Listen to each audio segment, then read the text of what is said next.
तर वळूया एक महत्त्वाच्या बातमीकडे। मनोज जरांगेंच्या होम ग्राउंडवर आज शांतता रॅली होणार आहे। जालन्यामध्ये शांतता रॅलीची जय्यत तयारी करण्यात आली आहे।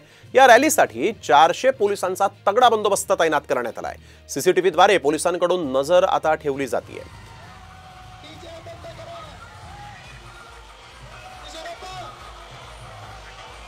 तर यावेळेस आढावा घेतलाय आमचे प्रतिनिधी अक्षय शिंदे यांनी।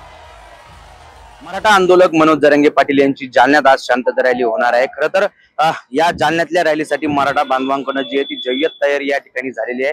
आपण सध्या जालना शहरातील छत्रपती संभाजी महाराज या पुतळ्यापाशी उभा आहोत आणि या ठिकाणूनच मनोज जरांगे पाटील यांच्या रॅलीला जी ती सुरुवात होणार आहे। रॅली तू सुरुवात होऊन छत्रपती शिवाजी महाराज पुतळ्यावर या रॅलीचं जे आहे ते सभेत रूपांतर होणार आहे। खरं तर मराठवाड्याच्या दौऱ्यामध्ये आपण पाहिलं तर मराठा बांधवांचा शांतता रॅलीला उत्स्फूर्त असा प्रतिसाद आपल्याला पाहायला मिळालेला होता आणि आज मनोज जरांगे पाटील यांच्या होम ग्राउंड वरती आज शांतता रॅली होणार आहे। मनोज जरांगे पाटील जे आहेत त्यांनी काल बीड मध्ये तर आपण बघतो ही थेट दृश्य। यावेळेस 400 पोलिसांचा तगडा बंदोबस्त या रॅलीसाठी म्हणून आहे। शांतता रॅली आज जालन्यामध्ये होते। जरांगेंच्या होम ग्राउंडवर ही शांतता रॅली आयोजित करण्यात आलेली आहे।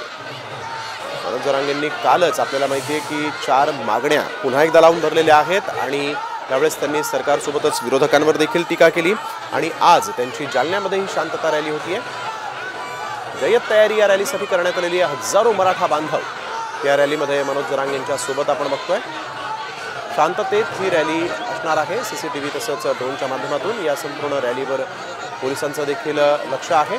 400 पोलिसांचा तगडा पोलीस बंदोबस्त या रॅलीसाठी ठेवण्यात आलेला आहे। मनोज जरांगे यांची आज आपल्या होम ग्राउंडमध्ये जालन्यात ही रॅली निघते।